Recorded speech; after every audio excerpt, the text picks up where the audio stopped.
Hello my dear students, ಹೇಗಿದ್ದೀರಾ ಎಲ್ಲರೂ? Welcome to Pallavi tutorials. ಮಕ್ಕಳೇ, ಈ ಒಂದು ವಿಡಿಯೋದಲ್ಲಿ ಸೆಕೆಂಡ್ PUC ಎಕನಾಮಿಕ್ಸ್ ಎಕ್ಸಾಮಿಗೆ ಸಂಬಂಧಪಟ್ಟ ಹಾಗೆ MCQ ಮಲ್ಟಿಪಲ್ ಚಾಯ್ಸ್ ಕ್ವಶನ್ಸ್ ಯಾವುದು ಓದ್ಕೊಳ್ಬೇಕು ಅನ್ನೋದನ್ನು ಹೇಳ್ತಾ ಇದ್ದೀನಿ. ಸೊ ಆಲ್ರೆಡಿ ಗೊತ್ತಿದೆ, 3 ಮಾಡೆಲ್ ಕ್ವಶನ್ ಪೇಪರ್ಸ್ನ ರಿಲೀಸ್ ಮಾಡಿದ್ದಾರೆ ನಿಮಗೆ. ಪ್ರತಿಯೊಂದರಲ್ಲೂ ಕೂಡ 5 MCQ ಕ್ವಶನ್ಸ್ಗಳಿದೆ. ಬಟ್ ನಿಮಗೀಗ ಡೌಟ್ ಏನು ಅಂತ ಹೇಳಿದ್ರೆ, ಯಾವ MCQ ಕ್ವಶನ್ಸ್ಗಳನ್ನ ಯಾವ ಚಾಪ್ಟರ್ಗಳಲ್ಲಿ ನಾವು ಓದ್ಕೊಳ್ಬೇಕು, ಯಾವುದು ಇಂಪಾರ್ಟೆಂಟ್ ಅಂತ ಹೇಳೋದು. ಸೊ ಈ ಒಂದು ವಿಡಿಯೋದಲ್ಲಿ MCQ ಕ್ವಶನ್ಸ್ಗಳು ಯಾವ್ಯಾವ ಚಾಪ್ಟರಲ್ಲಿ ನೋಡ್ಕೊಳ್ಬೇಕು, ಯಾವುದು ಇಂಪಾರ್ಟೆಂಟು, ಅತಿ ಹೆಚ್ಚು ಬಾರಿ ಯಾವುದು ರಿಪೀಟ್ ಆಗಿದೆ, ನೆಕ್ಸ್ಟು ಆ ಚಾಪ್ಟರಲ್ಲಿ ಬರುವಂತಹ ಎಲ್ಲ MCQ ಕ್ವಶನ್ಸ್ ಮತ್ತು ವಿತ್ ಆನ್ಸರ್ಸ್ನ ಹೇಳ್ತಾ ಇದ್ದೀನಿ. ವಿಡಿಯೋನ ಎಂಡ್ವರೆಗೂ ವಾಚ್ ಮಾಡಿ. Next video fill in the ಬ್ಲಾಂಕ್ಸಿಗೆ ಸಂಬಂಧಪಟ್ಟಾಗೆ ಯಾವ ಚಾಪ್ಟರ್ನ ಓದಬೇಕು, ಯಾವ ಕ್ವಶನ್ಸ್ ಇಂಪಾರ್ಟೆಂಟು ವಿತ್ ಆನ್ಸರ್ಸ್ ಹೇಳ್ತೀನಿ. ಆ ವಿಡಿಯೋ ಬಂದ ತಕ್ಷಣ ನೋಟಿಫಿಕೇಶನ್ ಬರಬೇಕು ಅಂದರೆ ಜಸ್ಟ್ ಸಿಂಪಲ್ ನಮ್ಮ ಚಾನಲ್ನ ಸಬ್ಸ್ಕ್ರೈಬ್ ಮಾಡಿಕೊಂಡು ಆಲ್ ಬಟನ್ನ ಕ್ಲಿಕ್ ಮಾಡ್ಕೊಂಡಿರಬೇಕು. ಆಲ್ ಬಟನ್ನ ಕ್ಲಿಕ್ ಮಾಡಿಕೊಂಡ್ರೆ ನೋಟಿಫಿಕೇಷನ್ನು ನಾನು ಯಾವ ವೀಡಿಯೋಸ್ ಹಾಕಿದರೂ ಕೂಡ ನಿಮಗೆ ನೋಟಿಫಿಕೇಷನು ಬರುತ್ತೆ.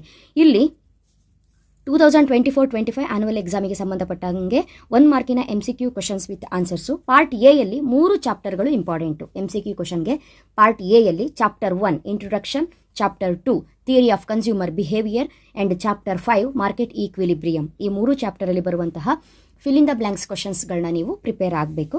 ಪಾರ್ಟ್ ಬಿಗೆ ಬಂದಾಗ ಟೋಟಲ್ ಆಗಿ 4 ಚಾಪ್ಟರ್ಸ್ ವೆರಿ ಇಂಪಾರ್ಟೆಂಟ್ ಆಗಿರುತ್ತೆ related to MCQ questions. Chapter 1 introduction, chapter 2 national income accounting, chapter 3 money and banking and chapter 5 budget. ಈ ಟೋಟಲ್ ಆಗಿ 7 ಚಾಪ್ಟರ್ಸ್ನ ಕೊಟ್ಟಿದ್ದೀನಿ. Very important. ನೆಕ್ಸ್ಟ್ ಇಲ್ಲಿ ಒಂದು ನಂಬರ್ನ ಮೆನ್ಷನ್ ಮಾಡಿದ್ದೀನಿ ನಿಮಗೆ. ಅಂದರೆ ಇಂಟ್ರೊಡಕ್ಷನ್ ಚಾಪ್ಟರಲ್ಲಿ 3 ಪೇಪರ್ಸಲ್ಲೂ ಕ್ವಶನ್ಸ್ ಇದೆ. ನೆಕ್ಸ್ಟ್ ಸೆಕೆಂಡ್ ಚಾಪ್ಟರು 2 ಕ್ವಶನ್ಸಲ್ಲಿದೆ. ಮಾರ್ಕೆಟ್ ಈಕ್ವಿಲಿಬ್ರಿಯಮ್ ಒಂದೇ ಕ್ವಶನ್ ಪೇಪರಲ್ಲಿದೆ. ಇಂಟ್ರೊಡಕ್ಷನ್ ಮೇಲೆ MCQ ಕ್ವಶನ್ಸು 3 ಪೇಪರಲ್ಲಿದೆ. ನ್ಯಾಷನಲ್ ಇನ್ಕಮ್ ಅಕೌಂಟಿಂಗ್ ಏನಿದೆ 3 ಪೇಪರ್ಸಲ್ಲೂ ಕ್ವಶನ್ಸ್ ಇದೆ. ಮನಿ ಆ್ಯಂಡ್ ಬ್ಯಾಂಕಿಂಗು 1 ಪೇಪರಲ್ಲಿದೆ. Budget 2 ಪೇಪರಲ್ಲಿದೆ.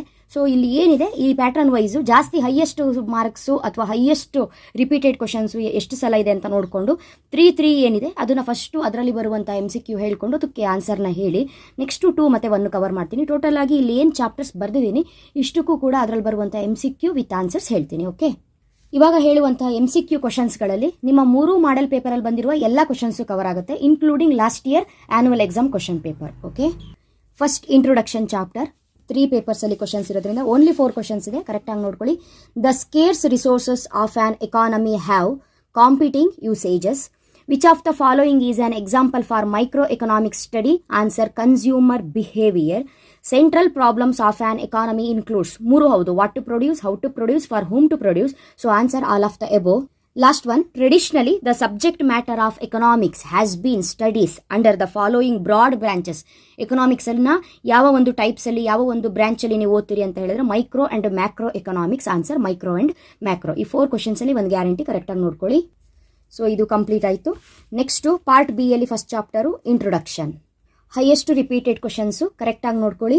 The individuals or institutions which take economic decisions are answer economic agents. In 1936, British economist J.M. Keynes published the celebrated book, answer General Theory of Employment, Interest and Money. Very important topic, answer. The year of Great Depression, 1929. In a capitalist country, production activities are mainly carried out by, answer, private enterprises. All the laborers who are ready to work will find employment and all the factories will be working at their full capacity. This school of thought known as ಏನಂತ ಕರಿತೀವಿ ಅಂತ ಹೇಳಿದ್ರೆ classical thought. Answer classical thought. Next national income accounting. ಈ ಒಂದು ಚಾಪ್ಟರಲ್ಲೂ ಕೂಡ 3 ಪೇಪರ್ಸಲ್ಲೂ questions ಇದೆ. The study of national income is related to macro economics. NNP equals GNP minus depreciation. Very important. The value of GDP at the current prevailing prices is, answer, nominal GDP. By deducting undistributed profit from national income, we get, answer, personal income. Measuring the sum total of all factor payments will be called, answer, income method. Next, chapter 2, theory of consumer behavior. ಇಲ್ಲಿ 2 ಪೇಪರ್ಸಲ್ಲಿ questions ಬಂದಿದೆ. Chapter 2 ಅಲ್ಲಿ ಕೇಳಿರುವಂತಹ MCQ questions ತುಂಬಾನೇ important. ಕರೆಕ್ಟಾಗಿ ನೋಡ್ಕೊಳ್ಳಿ. Utility is dash, answer subjective. The shape of an indifference curve is normally convex to the origin. Ordinal utility analysis expresses utility in ranks. Very important, ranks. A vertical demand curve is, answer, perfectly inelastic. The demand for these goods increases as income increases. Answer, normal goods. The consumption bundle that are available to the consumer depend on price and income. Next one, the equation of budget line is. Answer, P1 x1 plus P2 x2 is equal to M. Next one, budget chapter ಅಲ್ಲಿ 2 times repeat ಆಗಿದೆ questions. Very important questions ಇದು ಕೂಡ. The taxes on individual and firms are. Answer, direct taxes.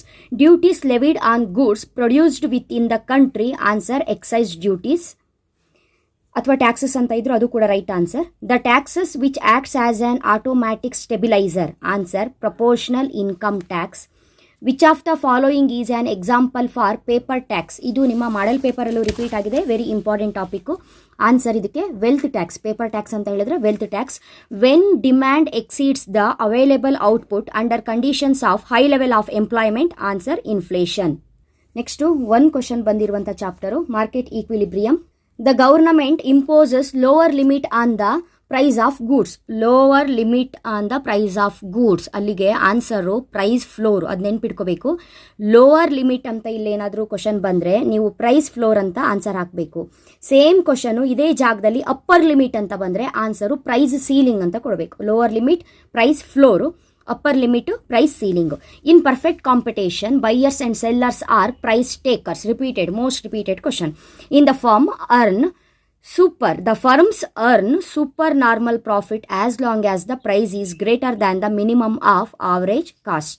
Next one, a situation where the plans of all consumers and firms in the market match. Answer, equilibrium situation. As a result of increase in the number of firms, 3 is an increase in supply. Then supply curve shifts towards right.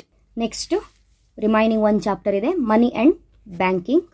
Only 4 questions are there. Very important. The main function of money is medium of exchange.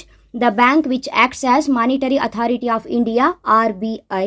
The banks which are part of the money creating system of the economy are commercial banks, and the rate at which the RBI lends to money to commercial banks against securities.